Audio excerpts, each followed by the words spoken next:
जय जगन्नाथ पिला माने welcome back to my YouTube channel. समस्त केमती अच्छे भलरे अच्छे ना। आशा करूँ तुम्हें समस्त भलरे थिबो खुशी थिबो और मन लगे पाठ पढ़ुथिबो। अच्छा पिला माने आदर्श परीक्षा तो अल्प दिन रहिला। आदर्श परीक्षा रे तुम परिवेश विज्ञान बहिर वायु विषय रु की प्रश्न सब पड़िबो आमे एही वीडियो रे देखिबा। प्रथमे आमे वायु विषयटी को भल भाबरे बुझिबा, तापरे आमे एथिरे थिबा क्वेश्चन आंसर सब डिस्कशन करिबा। कहीं आम कौन विषय को जब भल भाव न बुझा ताले से पढ़ुवा कौन क्वेश्चन भी आमको कष्ट लगे। जदि भल भाव बुझीजा आगे ताले आमको सब क्वेश्चन सहज लगे। बुझीला तो वीडियो को बिल्कुल भी अधर स्किप करना ना, शेष पर्यंत देख। वीडियो भल लगे वीडियो गोटे लाइक और चैनल को सब्सक्राइब करनब। कहीं मो चैनल रे तुम मानक पई आदर्श परीक्षा रे पढ़िला भलिया क्वेश्चन आंसर सब डिस्कशन करा जाउची। चैनल को सब्सक्राइब कले ही तुम पाखक सब प्रकार अपडेट आसीज, जहाद्वारा कि तुम वीडियो को देखिपर। आउ डेरी न करके एबे चलो वायु विषयटी को भल भाव बुझी नबा। अच्छा पिला माने एडी देख तुम परिवेश विज्ञान बहिर अष्टादश अध्याय वायु। प्रथमे आमे एही विषयटी को आमे बुझीबा, तापरे एथिरे थिबा प्रश्न उत्तर को देखिबा। विशेष सूचना, पृथ्वी को चारिपटे वायुमंडल घेरिकी रहिछि। आमे वायु को केबे भी देखि पारि नथांती। आमे वायु को कौन करती ना अनुभव करती। बुझिपारछ, वायु को आमे अनुभव करती, केबे भी देखि पारती नाही। भूपृष्ठरु 300 किमी उच्चता पर्यंत बहलिया वायुस्तर रहिछि। आम पृथ्वी पृष्ठरु 300 किलोमीटर ऊपर पर्यंत बहलिया वायुस्तर रहिछि। आमे जेते ऊपर को जिबा वायुर स्तर सेतिकी पतला पतला हेकी आसीबो। एटा हम केमिति जानिबा ना, जो माने महाकाशचारी से माने साथी रे ऑक्सीजन नेकी जानती महाकाश को हैला। ता छड़ा जो माने पर्वत ऊपर को चढ़ंती से माने मध्य साथी रे ऑक्सीजन नेकी जानती। कहीं ना सेठी ऑक्सीजन मिलिबा बहुत कष्ट हो जाए, मिलेनी हैला, सेते साथी रे नेकी जानती। ता छड़ा जितेबले तुम्हें माने फ्लाइट रे कोठी जाऊथिबो देखिथिबो, फ्लाइट रे भी ऑक्सीजन रो सुविधा थाए। कहीं ना फ्लाइट ऊपर उड़े बहुत, तो बहुत लोकंकर निश्वास प्रश्वास नबारे कष्ट अनुभव हो पारे, से ऑक्सीजन सुविधा भी फ्लाइट रे थाए। वायु स्थान अधिकार करे हैला। वायु कौन करे ना जगह अधिकार करे बा स्थान अधिकार करे। आमे केमती जानिबा ना, आमे बेलून फुंकिबा। बेलून फुंकिले बेलून जिते बड़ हम आमे जानिबा एयर सेते बड़ जगह नहीं। बुझीपारछ पिला माने देख, वायु रे 78% नाइट्रोजन बा जबखार्जन, 21% अम्लजान बा 21% अम्लजान बा ऑक्सीजन और 1% धूलिकणा प्लस अंगारकाम्ल प्लस जलीय बाष्प। अंगारकाम्ल को इंग्लिश रे कहती कार्बन डाइऑक्साइड हैला।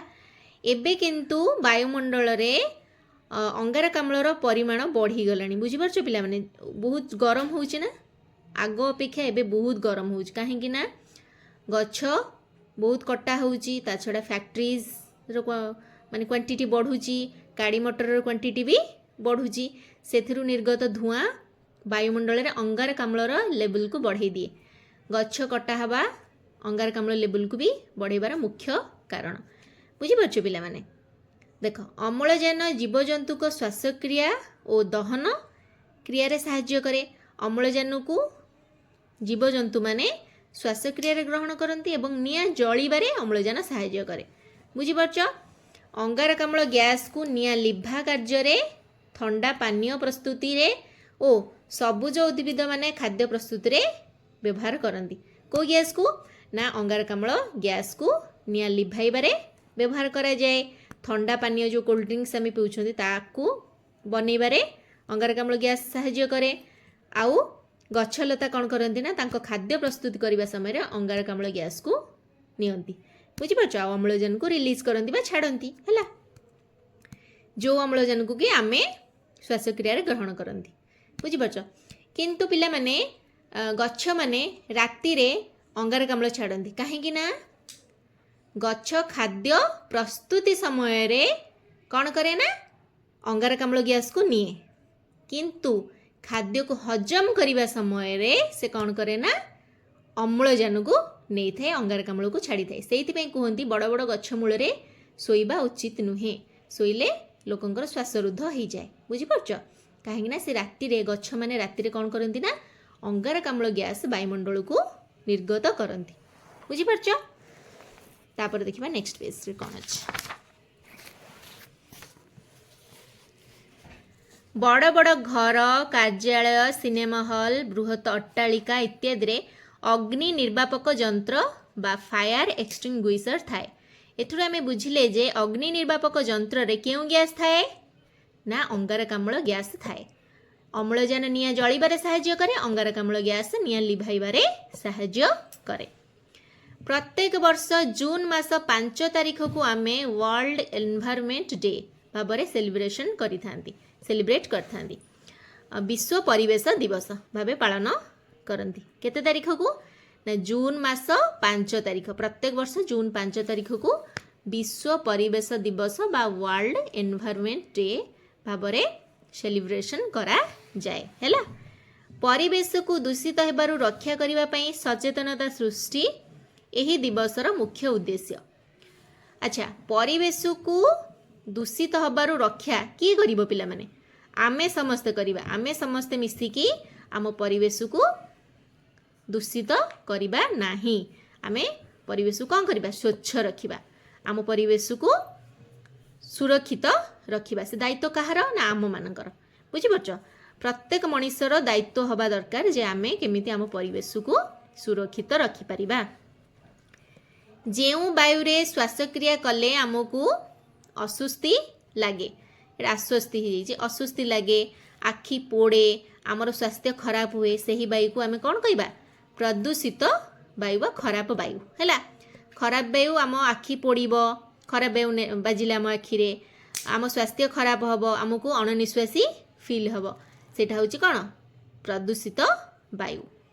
ଅଙ୍ଗାରକାମ୍ଳ, କାର୍ବନ ମନୋକ୍ସାଇଡ୍, ସଲଫର ଡାଇଅକ୍ସାଇଡ୍, ଯବକ୍ଷାରଜାନ ଅକ୍ସାଇଡ୍, ଧୂଳିକଣା, ଜୀବାଣୁ ଆଦି ବାୟୁରେ ଅଧିକ ପରିମାଣରେ ରହିଲେ ଆମ ସ୍ୱାସ୍ଥ୍ୟର କ୍ଷତି ଘଟିଥାଏ। ବୁଝିପାରୁଛ ପିଲାମାନେ? ବାୟୁରେ ଅଙ୍ଗାରକାମ୍ଳ, କାର୍ବନ ମନୋକ୍ସାଇଡ୍, ସଲଫର ଡାଇଅକ୍ସାଇଡ୍, ଯବକ୍ଷାରଜାନ ଅକ୍ସାଇଡ୍, ଧୂଳିକଣା, ଜୀବାଣୁ ଆଦି ବାୟୁରେ ଅଧିକ ପରିମାଣରେ ରହିଲେ ଆମ ସ୍ୱାସ୍ଥ୍ୟର କ୍ଷତି ଘଟିଥାଏ। ଏଗୁଡ଼ିକୁ ବାୟୁ ପ୍ରଦୂଷକ କହନ୍ତି। ବାୟୁକୁ ପ୍ରଦୂଷିତ ଏଇ ସବୁ ଗ୍ୟାସ୍ ମାନେ କରିଥାନ୍ତି ବେଶୀ। ହେଲା, ରେଫ୍ରିଜିରେଟର ଓ ଶୀତତାପ ନିୟନ୍ତ୍ରିତ ଯନ୍ତ୍ରରୁ ବାହାରୁଥିବା କ୍ଲୋରୋଫ୍ଲୋର କାର୍ବନ ଗ୍ୟାସ୍ ବାୟୁକୁ ଦୂଷିତ କରିଥାଏ। ଏସି ଏବଂ ରେଫ୍ରିଜିରେଟରରୁ କେଉଁ ଗ୍ୟାସ୍ ବାହାରିଥାଏ ନା କ୍ଲୋରୋଫ୍ଲୋର କାର୍ବନ ବାହାରିଥାଏ, ଯେଉଁଟାକି ଆମ ବାୟୁକୁ ବେଶୀ ଦୂଷିତ କରେ। ଆଜିକାଲି ତ ଘରେ ଘରେ ଏସି ହେଇଗଲାଣି, ଘରେ ଘରେ ସ୍କୁଲ, କଲେଜ, ଅଫିସ୍ ସବୁଆଡ଼େ ଏସି ଲାଗିଗଲାଣି, ହସ୍ପିଟାଲ।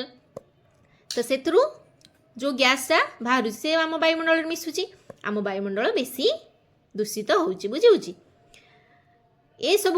ଏସବୁରୁ ଆମେ ରକ୍ଷା ପାଇବାକୁ ହେଲେ ଆମକୁ କ'ଣ କରିବାକୁ ପଡ଼ିବ ନା ଆମ ଗଛ ଲଗାଇବାକୁ ପଡ଼ିବ, ବହୁତ ମାତ୍ରାରେ ଗଛ ଲଗାଇବାକୁ ପଡ଼ିବ। ଅଧିକ ବୃକ୍ଷରୋପଣ କରି ନୂତନ ଜଙ୍ଗଲ ସୃଷ୍ଟି କରିବା ଦ୍ୱାରା ବାୟୁ ପ୍ରଦୂଷଣକୁ ନିୟନ୍ତ୍ରିତ କରିପାରିବା। ଏଇଠି ଦେଖ ପିଲାମାନେ, ଯବକ୍ଷାରଜାନକୁ ସାର ପ୍ରସ୍ତୁତ କରିବାରେ ବ୍ୟବହାର କରାଯାଏ। ଯବକ୍ଷାରଜାନର ମାତ୍ରା ଆମ ବାୟୁମଣ୍ଡଳରେ ସବୁଠୁ ଅଧିକ 78%। ତ ଯବକ୍ଷାରଜାନକୁ ବୈଜ୍ଞାନିକମାନେ ସାର ପ୍ରସ୍ତୁତିରେ ବ୍ୟବହାର କରନ୍ତି। ଯବକ୍ଷାରଜାନକୁ ବାୟୁମଣ୍ଡଳରୁ ମାଟିରେ ଥିବା ଏକ ପ୍ରକାର ବୀଜାଣୁ ସଂଗ୍ରହ କରିକି ଡାଲି ଜାତୀୟ ଉଦ୍ଭିଦର ଚେରରେ ଷ୍ଟୋର କରିକି ରଖେ। ବୁଝିପାରୁଛ? ଡାଲି ଜାତୀୟ ଉଦ୍ଭିଦ ଯେମିତିକି ମୁଗ, ବିରି, ହରଡ଼, କୋଳଥ, ହେଲା, ଏଇମାନଙ୍କ ଚେରରେ ମାଟିରେ ଥିବା ଏକ ପ୍ରକାର ବୀଜାଣୁ ବାୟୁମଣ୍ଡଳରୁ ଯବକ୍ଷାରଜାନକୁ ଶୋଷଣ କରିକି ତାଙ୍କ ଚେରରେ ଷ୍ଟୋର କରିକି ରଖେ। ଆଉ ଡାଲି ଜାତୀୟ ଉଦ୍ଭିଦ କ'ଣ କରନ୍ତି? ସେ ଯବକ୍ଷାରଜାନକୁ ମଧ୍ୟ ନିଜ ଖାଦ୍ୟ ରୂପରେ ବ୍ୟବହାର କରନ୍ତି। ଏଇଠି ଆମର ଏଇ ବାୟୁ ଚାପ୍ଟରଟି କମ୍ପ୍ଲିଟ୍ ହେଇଗଲା। ପୁଣି ପରବର୍ତ୍ତୀ ଭିଡ଼ିଓରେ ଦେଖିବା ଏଥିରେ ଥିବା କେତେଗୁଡ଼ିଏ MCQs। ବୁଝି ହେଉଛି? ଆଶା କରୁଛି ଏ ଭିଡ଼ିଓଟି ତୁମମାନଙ୍କୁ ଭଲ ଲାଗିଥିବ। ଯଦି ଭଲ ଲାଗିଛି ଭିଡ଼ିଓ ଗୋଟେ ଲାଇକ୍ ଆଉ ଚ୍ୟାନେଲକୁ ସବସ୍କ୍ରାଇବ୍ କରିନେବ। ପୁଣି ଦେଖା ହେବ ଆଉ ଗୋଟେ ଭିଡ଼ିଓରେ। ସେ ପର୍ଯ୍ୟନ୍ତ ରହୁଛି। Take care and have a nice day.